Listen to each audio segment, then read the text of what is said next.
আসসালামু আলাইকুম রহমতুল্লাহি ওবরকাতুহু। সম্মানিত দর্শক, ডক্টর মোহাম্মদ ইউনূসের সরকারের ভবিষ্যৎ কি? তার কার্যকাল আর কতদিন অব্যাহত থাকবে?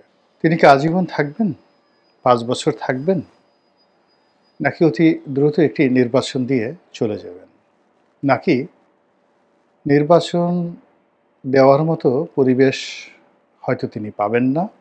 তিনি মনের দুঃখে পদত্যাগ করবেন, মনের দুঃখে চলে যাবেন, অথবা এনিথিং অড, অপ্রত্যাশিত বা অনভিপ্রেত অনেক ঘটনা ঘটতে পারে এবং সেরকম একটা পরিবেশ পরিস্থিতির দিকে দেশ যাচ্ছে কিনা এই বিষয়গুলো নিয়ে আলোচনা করব।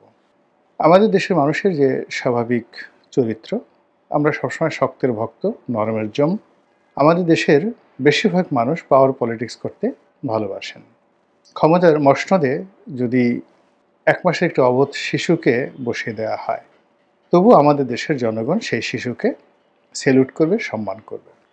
তো তারই ধারাবাহিকতায় ডক্টর মোহাম্মদ ইউনূস যখন ক্ষমতায় বসলেন, তখন এখন তো আমাদের এই যে এজাহারে তাজাল্লুল, কারো কাছে নত হওয়ার, অবনত হওয়ার এবং নিজেকে ছোট ভাববার কিংবা ছোট করার যে প্রবৃত্তি রয়েছে, আবার কন্ট্রাস্ট মানে ঠিক উল্টো দিকে যেটা রয়েছে সেটি হলো অল অন এ সাডেন কোনো রকম কারণ ছাড়াই নিজেকে খুব বড় ভাবা, নিজেকে সব কিছুর ঊর্ধ্বে ভাবা এবং আমি সব কিছু পারি, আমার কাছে অলৌকিক ক্ষমতা রয়েছে, দেবত্ব রয়েছে, এরকম হঠাৎ করে কিছু মানুষের লম্ফ এবং ঝম্প আমাদের এই দেশে শুরু হয়ে যায়। তো এই যে শেখ হাসিনার পতনের পর একটি অদ্ভুত এবং একটি নতুন পরিবেশ পরিস্থিতি আমাদের রাজনীতি, আমাদের অর্থনীতি, আমাদের জীবন, আমাদের জীবিকা, আমাদের সমাজ ব্যবস্থা সব জায়গাতে রীতিমতো ছায়া ফেলেছে। ছায়া বললেও ভুল হবে, অপছায়া ফেলেছে। ফলে সব কিছু টালমাটাল, কোনো কিছুরই ধারাবাহিকতা কিন্তু এই সময়টিতে নেই।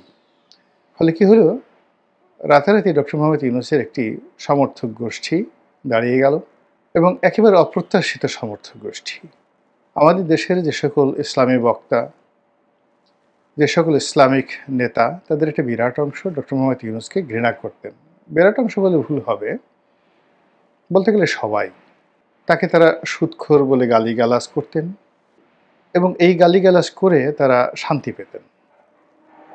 আর আরেকটি অংশ ছিল এই আলেম ওলামাদের মধ্যেই যারা শেখ হাসিনাপন্থী, তারা গত ১৫ বছর ধরে এই মানুষটিকে পৃথিবীর সবচেয়ে একটা নিকৃষ্ট প্রাণী রূপে প্রমাণ করার জন্য যত রকম বিশ্রী এবং কুশ্রী গালাগাল দেওয়ার দরকার তারা সবই দিয়েছেন। কিন্তু অবাক করার ব্যাপার হলো যে ডক্টর মোহাম্মদ ইউনূস ক্ষমতা লাভের পরে হাতে গোনা ২-৪ জন ইসলামী বক্তা অথবা তৌহিদি জনতার খুব অল্প একটি অংশ তাদের যে অতীতের কথাবার্তা সেগুলো তারা স্মরণ রেখেছেন। অনেকে চুপচাপ থেকেছেন বা রয়েছেন, বা অনেকে হালকাভাবে ডক্টর মোহাম্মদ ইউনূসকে একেবারে মোলায়েম স্বরে তাকে স্মরণ করিয়ে দেওয়ার চেষ্টা করছেন যে তিনি আসলে এইরকমই।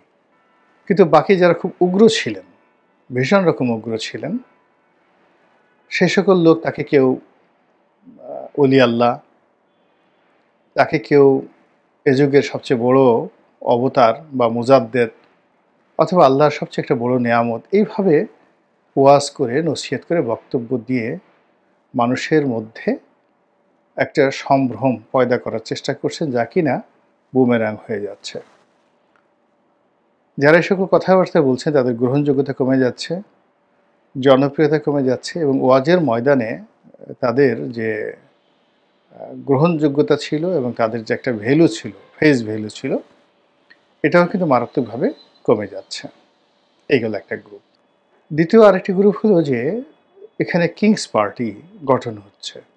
পাকিস্তান জমানাতে আইয়ুব খানের আমলে যেভাবে বাংলাদেশে একটার পর একটা শিল্প কলকারখানা গঠিত হতো, বলতে গেলে প্রতিদিন 2টো করে ভারী শিল্প, 10 বছরে প্রতিদিন 2টো করে ভারী শিল্প এই পূর্ব বাংলায় 1958 থেকে 68 পর্যন্ত এই 10 বছরে এই প্রতিদিন 2টো করে গড়ে ভারী শিল্প স্থাপিত হতো বলে বিভিন্ন লোক বলার চেষ্টা করেছেন। অর্থাৎ তখন শিল্প কলকারখানা ব্যবসা বাণিজ্য উন্নয়নের রীতিমতো জোয়ার বয়ে গিয়েছিল এবং 1968 সনে তিনি উন্নয়ন দশক পালন করেছিলেন তার ক্ষমতার সেই 10 বছর পূর্তি উপলক্ষে।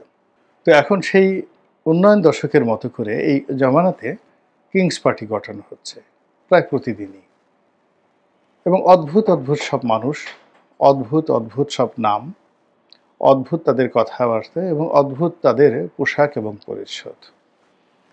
এই মানুষের সঙ্গে ডক্টর মোহাম্মদ ইউনূসের কোনো যোগাযোগ আছে বা তার সরকারের বা গোয়েন্দা সংস্থার কোনো যোগাযোগ আছে, এই কথা ভাবতেই গা কেমন যেন একটা শিরশির শিরশির করে ওঠে।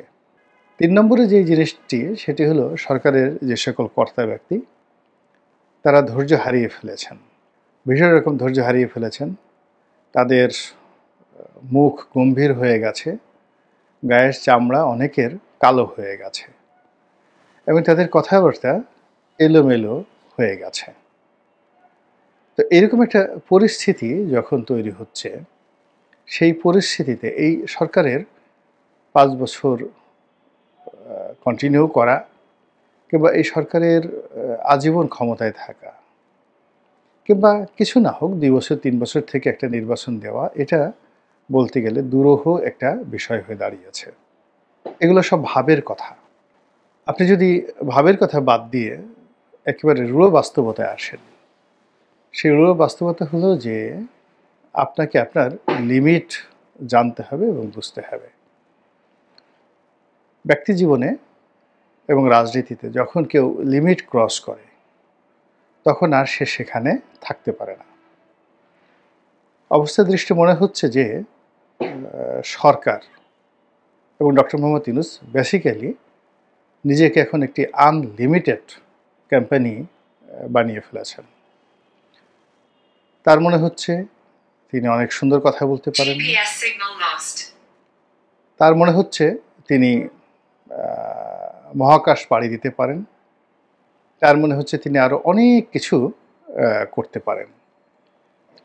এর ফলে কি হচ্ছে, তিনি যে জিনিসটি জানেন না, যে জিনিসটি বোঝেন না এবং যেটা তার কর্তব্য এবং ধর্তব্যের মধ্যে পড়ে না, এই বিষয়গুলোর সঙ্গে তিনি জড়িয়ে গেছেন এবং তার কাছে মনে হচ্ছে যে এই কাজগুলো করলে দেশের হয়তো ভালো হবে, তিনি অমরত্ব লাভ করবেন, আর তার চোখে উন্নত বিশ্বের যে যাকে বলা হয় ঝকঝকে তকতকে রাস্তাঘাট, পরিপাটি বিমানবন্দর, শুনশান যে একটা বাহ্যিক অবস্থা এবং মানুষের যে নির্ভার জীবন, এটি তার মন এবং মস্তিষ্কে রীতিমতো ভর করেছে। ফলে খুব অল্প সময়ের মধ্যে তিনি এই বাংলাদেশকে সিঙ্গাপুর বানানোর জন্যে কিংবা নিদেন পক্ষে মালয়েশিয়া বানানোর জন্যে তিনি চেষ্টা করেছেন বা চেষ্টা চালিয়ে যাচ্ছেন বা পরিকল্পনা করেছেন। এটা অনেক ইতিবাচক অর্থে আমি এটা ধরলাম, কিন্তু এটা যে সম্ভব নয়। এটি যদি তিনি লি কুয়ান, সিঙ্গাপুরের যিনি ফাউন্ডার ফাদার, তার জীবনে পড়তেন, তার ভিডিওগুলো দেখতেন এবং তার কথাবার্তাগুলো শুনতেন, তিনি 60-এর দশকে যখন রাজনীতি শুরু করলেন এবং 70-এর দশক থেকে তিনি যখন সফল হলেন, সেই সফল হওয়ার সময় তার যে অভিব্যক্তি, তার যে বক্তব্য, তার যে কথা, এই বিষয়গুলোর সঙ্গে যদি ডক্টর মোহাম্মদ ইউনূসের 1980 সনের যে যৌবন, তার যে তৎপরতা, এগুলো তুলনা করা যেত বা তাকে যদি ওই অবস্থায় পাওয়া যেত, তাহলে হয়তো লি কুয়ানের যে সংগ্রামের সঙ্গে ডক্টর মোহাম্মদ ইউনূসের এখনের যে সংগ্রাম, এটি কিছুটা হলে সম্ভব হতো। দ্বিতীয়ত, লি কুয়ানের যে আর্ত উপলব্ধি, তার যে বাস্তব অভিজ্ঞতা, এটি তিনি রাজনীতি থেকে অবসর নেওয়ার পরে যখন মিনিস্টার মেন্টর হিসাবে দায়িত্ব পালন করলেন, ওই সময়টাতে তিনি শুধু সবার সমিতিতে সেমিনার করতেন। ওই সময়ের বক্তব্যতে তিনি যেটি বলেছেন যে সিঙ্গাপুরের যে মডেলটি এখন রয়েছে, এটি গুজরাটে হবে না। আবার একই কথা মিস্টার নরেন্দ্র মোদী বলেছেন যে তিনি গুজরাটের কিংবদন্তির উন্নয়ন সাধিত করেছিলেন, কিন্তু বৃহত্তর ভারতবর্ষে গুজরাট মডেল কোনো অবস্থাতেই বাস্তবায়ন সম্ভব নয়। তো কাজেই যারা তাকে নিয়ে খুব বেশি আশা করেছিল তাদেরকে নরেন্দ্র মোদী বলেছিলেন যে আমাকে আমার মতো চেষ্টা করতে দেন, আমি এই ভারতবর্ষে বা এই দিল্লিতে অতীতে যা কিছু হয়েছে তাদের চেয়ে খুব বেশি ভালো কিছু করতে পারবো বলে আমার কাছে মনে হচ্ছে না। এটা হলো তার প্রাজ্ঞতা। একইভাবে সিঙ্গাপুরের যে লি কুয়ান, তিনিও তার যে পরিণত বয়সের যে বক্তব্য, তিনি বারবার বলেছিলেন যে একটা ছোট আইল্যান্ড, সামান্য কিছু মানুষ এবং ভৌগোলিকভাবে এরকম একটা সুবিধাজনক অবস্থা পেয়ে আমি যে কাজটি করতে পেরেছি এটি অন্য ভূখণ্ডে আমি পারতাম না। দ্বিতীয়ত আমি যে সময় পেয়েছি এবং আমি যাদেরকে সহকর্মী হিসাবে পেয়েছি এটাও সফলতার একটা মানদণ্ড। তো সেই দিক থেকে ডক্টর মোহাম্মদ ইউনূস এখন যে সময়টি পেয়েছেন এটি বড় বেয়ারা সময়, অসময় তার জন্য এবং আমাদের সকলের জন্য। দ্বিতীয়ত তার যে বয়স, এ বয়স ভীষণ রকম তার জন্য একটা বোঝা। প্রতিদিনই তিনি দুর্বল থেকে দুর্বলতর হচ্ছেন এবং তার যারা বন্ধুবান্ধব আপনজন এর বিরাট অংশ আলটিমেটলি কবরে চলে গেছেন। যারা জীবিত আছেন তাদেরও একটা বিরাট অংশ হতাশ হয়ে সারাদিন পার্কে ঘুরে বেড়ান, নেতিবাচক চিন্তা ভাবনা করেন, অনেকে ধর্মকর্ম করেন, অনেকে বাস্তব জীবনের যে ব্যর্থতা স্মরণ করে সেই নানা রকম খিস্তি খেয়র করতে থাকেন। আর অবসর সময় তারা মানুষের সাথে ঝগড়া করেন, বুড়ো মানুষের যা হয়। তো সেই বৃত্ত থেকে বের হয়ে তিনি একা এই রাষ্ট্রীয় জায়গাতে বসে তিনি রাতারাতি সব কিছু করে ফেলবেন, এটা কোনো যুক্তিতে, কোনো বিজ্ঞানে, কোনো ধ্যান ধারণায় এই পৃথিবীতে ঘটেনি। এই বাংলাদেশে ডক্টর মোহাম্মদ ইউনূসের চাইতে হাজার হাজার গুণ উঁচু মার্গের মহামানব ছিলেন। পাল বংশ 400 বছর এই বাংলা শাসন করেছেন এবং এই বাংলার এখনের যে ভূখণ্ড তার কম করে হলেও 20 গুণ বড় ভূখণ্ড, অর্থাৎ বাংলা, বিহার, উড়িষ্যা, তার সঙ্গে সঙ্গে ভারতের যে 7 সিস্টারের বিরাট অংশ, এইগুলো মিলিয়ে অর্থাৎ এখন বাংলাদেশের যে ভূখণ্ড তার চেয়ে 20 গুণ ভূখণ্ড 400 বছর ধরে পাল সম্রাটরা শাসন করেছেন। সেন সম্রাটরাও ঠিক একই শাসন করেছেন। হর্ষবর্ধনের সময় এই বাংলাকে কেন্দ্র না করলে উজ্জয়িনী কে কেন্দ্র করে তিনি একটা বিরাট সাম্রাজ্য গড়ে তুলেছিলেন। তারপর শশাঙ্কেরও একই অবস্থা, সেই 600 শতাব্দীতে, মানে মোহাম্মদ রসুল্লাহ সাল্লাল্লাহু আলাইহি সাল্লামের জমানাতে। এরপর সুলতানি আমল, মুঘল আমল, ইংরেজ আমল, এই বাংলায় বহু বড় বড় মানুষ এসেছেন। এমনকি পাকিস্তান জমানাতেও এই বাংলাতে গভর্নর হিসেবে, প্রধানমন্ত্রী হিসেবে অনেক বড় বড় মানুষ দায়িত্ব পালন করেছেন শুধুমাত্র পূর্ববঙ্গে। এখন তারা যে কাজগুলো পারেননি বা তারা যে কাজগুলো করেননি, তো সেই কাজগুলোতে হাত দেওয়ার আগে তাকে 1,33,000 বার, অর্থাৎ ডক্টর মোহাম্মদ ইউনূসকে 1,33,000 বার ভাবতে হবে।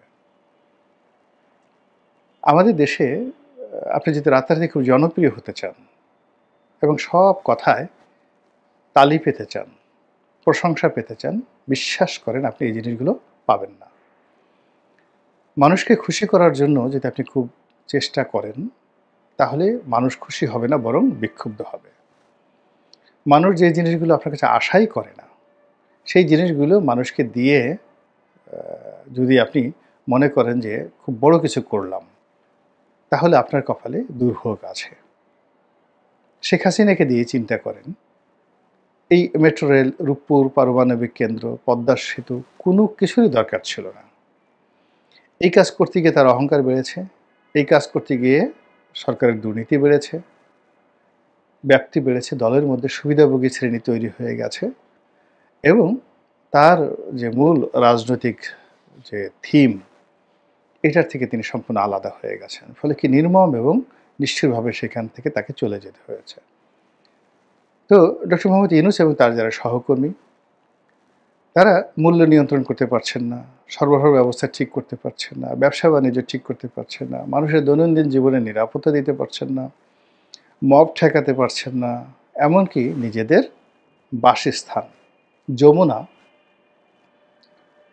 সেখানটিও তারা রক্ষা করতে পারছেন না। এমনকি তার যে সরকারি বাসভবন যমুনার, আপনি চারিদিকে গিয়ে দেখেন ঢাকা শহরে যমুনা যে ওয়াল, চারিদিক থেকে যে ওয়াল, সেখানে যে ময়লা এবং আবর্জনা রয়েছে, ধুলো রয়েছে, বালি রয়েছে, এগুলো সাধারণত অন্য কোনো বিল্ডিংয়ে নেই।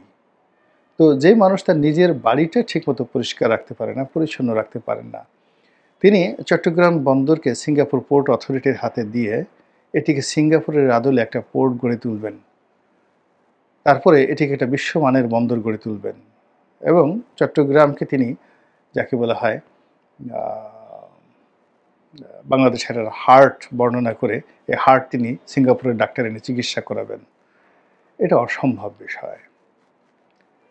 এই যে আরাকান রাজ্যে যে সমস্যা, রোহিঙ্গাদের সাথে যে সমস্যা, এই সমস্যা তো আজকের নয়, এ সমস্যা মুঘল আমলের। শায়েস্তা খান যে সমস্যার সমাধান করতে পারেননি, তার ছেলে বুজুর্গ উমেদ খান যে এই সমস্যার সমাধান করতে পারেননি। তারপর ইংরেজ জমানাতে লর্ড ক্যানিংয়ের মতো মেধাবী শাসক এই সমস্যার সমাধান করতে পারেননি। লর্ড হার্ডিঞ্জের মতো যিনি ওই পদ্মা নদীর উপর ওই সময়টাতে ব্রিজ তৈরি করেছিলেন, তার মতো লোক এই সমস্যার সমাধান করতে পারেননি। তো সেই সমস্যাটা তিনি সমাধান করে ফেলবেন, সেখানে মানবিক করিডোর দিবেন। এই জিনিসগুলো তাকে যে কতটা বিপদ এবং বিপত্তির মধ্যে আলটিমেটলি ফেলে দিয়েছে, এটা আমরা বাইরে থেকে হয়তো অনুভব করছি, কিন্তু ভিতরে ভিতরে তিনি টের পাচ্ছেন। তো এর ফলে আমার কাছে মনে হচ্ছে যে সরকারের যে দম, সেই দম মানে শক্তি, তাগত, এই জিনিসগুলো ক্রমশ ফুরিয়ে আসছে। এরপরে সরকারের যে প্রাণ শক্তি যেখান থেকে আসবে, অর্থনৈতিক ব্যবস্থা এবং আমলাতন্ত্রের যে কৌশল এবং আইনশৃঙ্খলা রক্ষাকারী বাহিনীর সহযোগিতা এবং সরকারের যে গোয়েন্দা বিভাগগুলো রয়েছে, সেই গোয়েন্দা বিভাগগুলোর একেবারে যাকে বলা হয় সহযোগিতা, এটি তিনি প্রথম দিন থেকে পাচ্ছেন না এবং এখন পর্যন্ত তার কোনো লক্ষ্য নেই পাওয়ার। অথচ এই জিনিসগুলো, অর্থাৎ গোয়েন্দা রিপোর্ট ছাড়া, গোয়েন্দা বাহিনীর সহযোগিতা ছাড়া এবং গোয়েন্দা কর্মকর্তাদের যাকে বলা হয় তার পক্ষে স্বতঃস্ফূর্ত যে পারফরমেন্স বলা হয়, সেই পারফরমেন্স কনফার্ম না করা পর্যন্ত তার পক্ষে আসলে তার যে দুরাশা, উচ্চাভিলাষ, এগুলো তো দূরের কথা, তার যে দৈনন্দিন কর্মকাণ্ড, এই দৈনন্দিন কর্মকাণ্ডই চালানো সম্ভব নয়।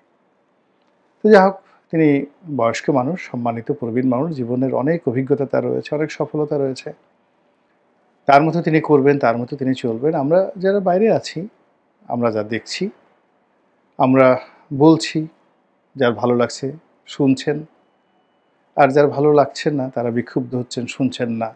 এটাই গণতন্ত্র। মহান আল্লাহ আমাদের সবাইকে হেদায়েত দান করুন এবং হেফাজত করুন। আসসালামু আলাইকুম ওয়া রাহমাতুল্লাহি ওয়া বারাকাতুহু।